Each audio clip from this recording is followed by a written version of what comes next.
Let's jump into day one. This will be 3 days. We're really looking forward to it. And I'm really glad Victoria's back to join us. For those of you that heard her speak last year, she's at FEMA and she's the Associate Administrator for Resilience at FEMA. And we're glad to have her back. Victoria partners with communities across the United States and internationally to build resilience and recover after major disasters. She has a steadfast focus on ensuring equitable outcomes for everyone. In the past, she has worked and led resilience efforts in the city of Oakland, California, the World Bank, and of course at FEMA. Help me welcome her to the third annual National Resilience Exchange Summit, Victoria Salinas. Victoria, welcome. Thank you for the introduction and thank you for welcoming me here today. At FEMA, we've learned from over 40 years of experience at the forefront of emergency management that the actions we take together before a disaster, regardless of whether it's natural or man-made, will determine how quickly and how well we recover. We also understand that we cannot possibly do our job alone. We need partners, including all of you at the consortium. One of FEMA's primary goals for our 2022-2026 FEMA strategic plan is to lead the whole community in climate resilience.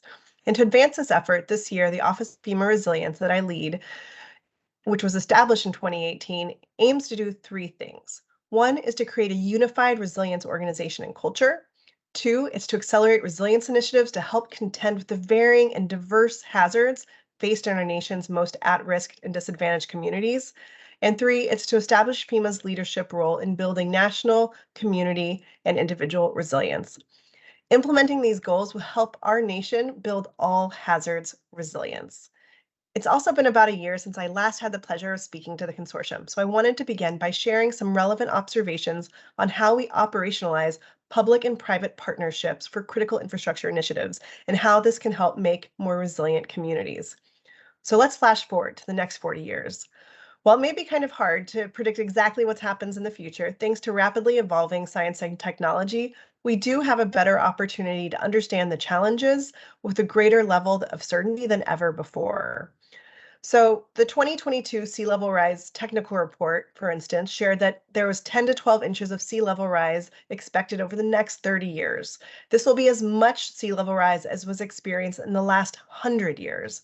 If we continue on our current path, by 2050, the average American will likely see 27 to 50 days of 90-degree days each year, which is a challenge for many communities where the infrastructure is not set up to bear that level of heat. And factoring in potential changes in hurricane activity, the likely increase in average annual loss is expected to grow by 7.3 billion, bringing the annual price tag for hurricanes and other coastal storms all the way up to 35 billion. These statistics illustrate that the effects of climate change bring about more intense, more destructive weather patterns. Coastal erosion coupled with sea level rise and rising water tables are imperiling urban centers, are depleting aquifers, which are water-bearing rocks that transmit water to wells and springs, are creating strains for communities in whole swaths of the nation. Armed with this information, I think we can all agree the status quo is insufficient. In fact, it's probably why you're taking the time to be at the All Hazard Consortium Resilience Exchange. You're committed to unity of effort for a better tomorrow. Over 500 people representing emergency management, law enforcement, private sector, local, state, and federal government, nonprofits, and academia have come together. You represent many folks in the whole community.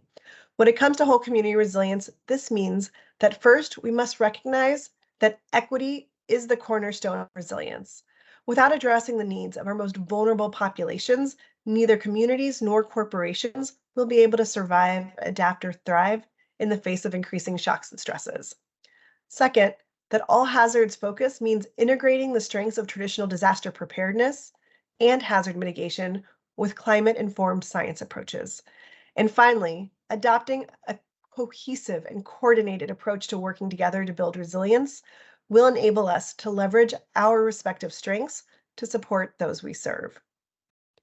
Equity is at the core of resilience, and I'd like to share with you an example of something that really stood out to me when I served as a Chief Resilience Officer as part of the Global 100 Resilient Cities Network.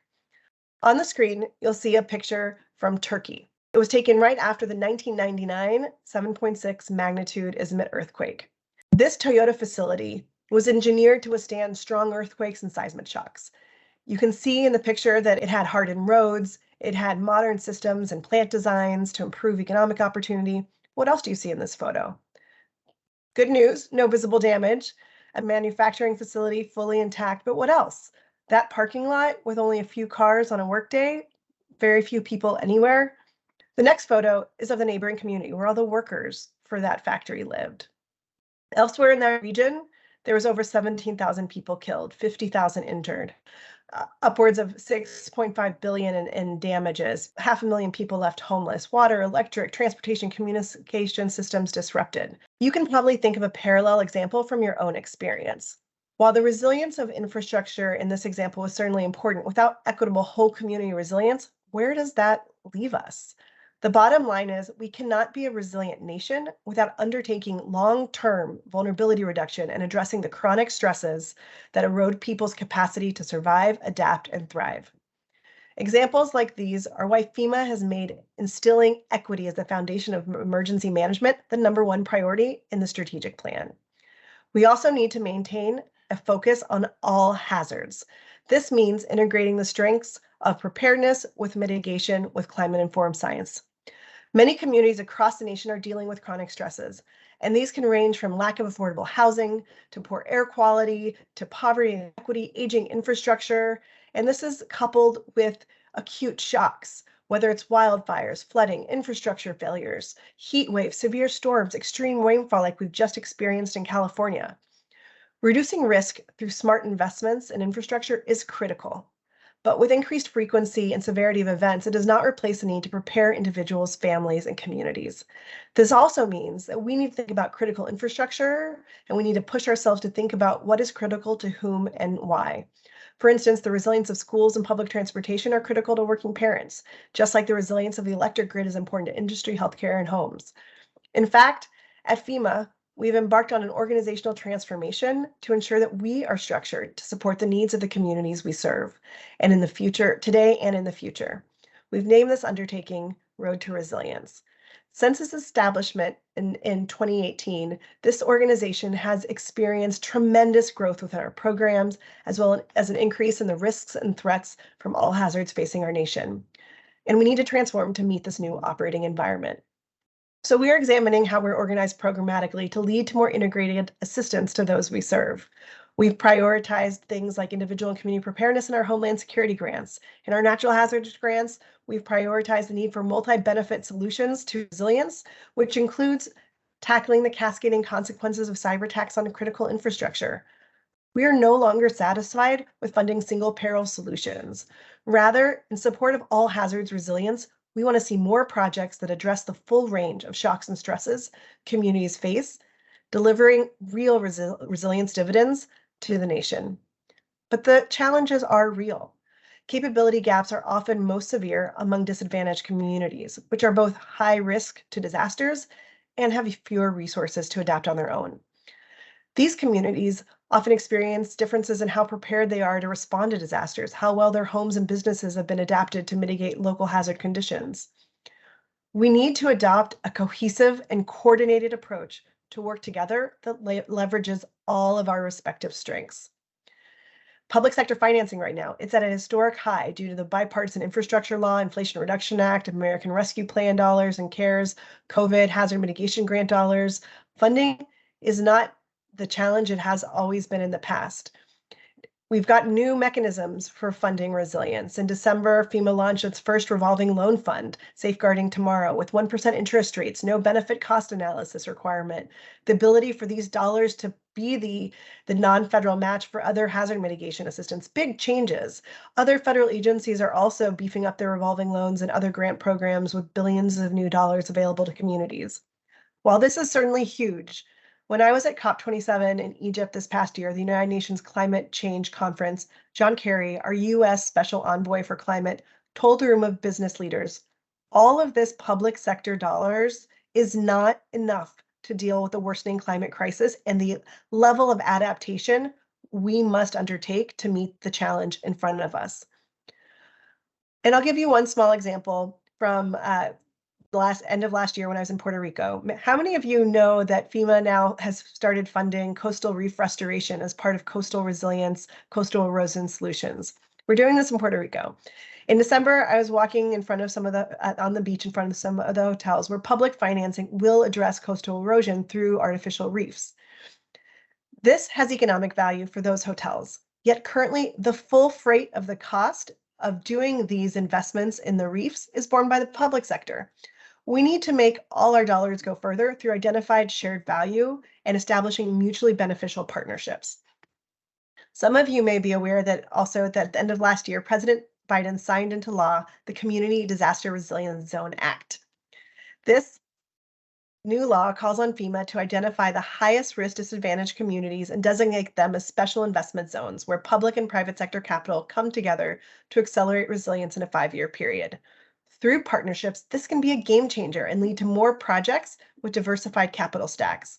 More complex resilience projects, with more benefits, however, also requires more capacity at all levels of government and in communities to execute. Furthermore, states, territories, tribal nations, and local governments are doing this with unprecedented operational tempos, recruitment and retention challenges, and a wide variety of emerging threats that they must contend with every day. Similarly, individuals, nonprofits, and businesses are experiencing a widening gap between the challenges they're experiencing and the capabilities needed to withstand, adapt, and respond and recover. At FEMA, we're tackling this capacity challenge from a number of angles. First is looking for opportunities to reduce complexity. We are redoubling our commitment to make it easier to access and leverage the services and programs we provide. As part of this commitment in 2023, we're looking to simplify our risk assessment and planning processes for jurisdictions through more integrated approaches to all hazards risk assessment. We're also implementing high impact process improvements to programs that are critical, such as our environmental historic planning and preservation program and the business process there. We're also looking to reduce the complexity of grant application processes by reforming how FEMA measures cost effectiveness and those requirements for the benefit cost analysis to reduce burden on disadvantaged communities. Second, we're looking at how to build and sustain capacity.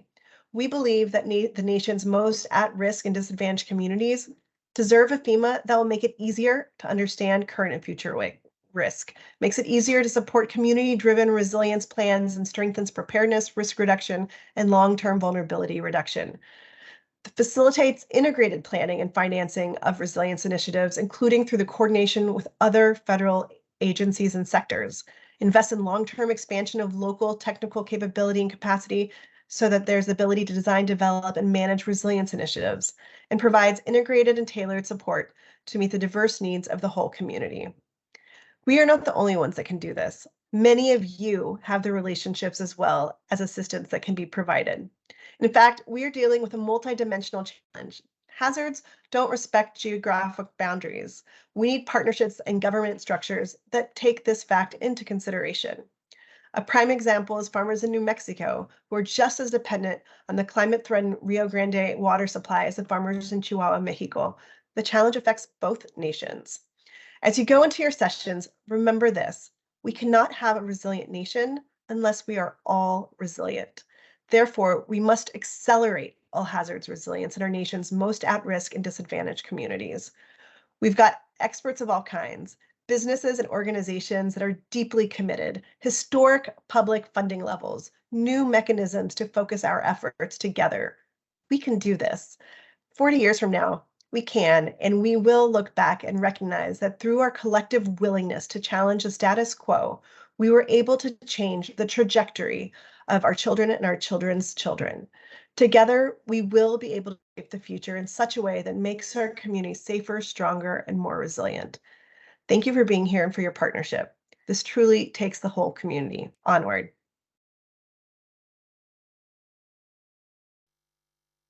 All right, so I'd like to thank Ms. Salinas for being our keynote speaker.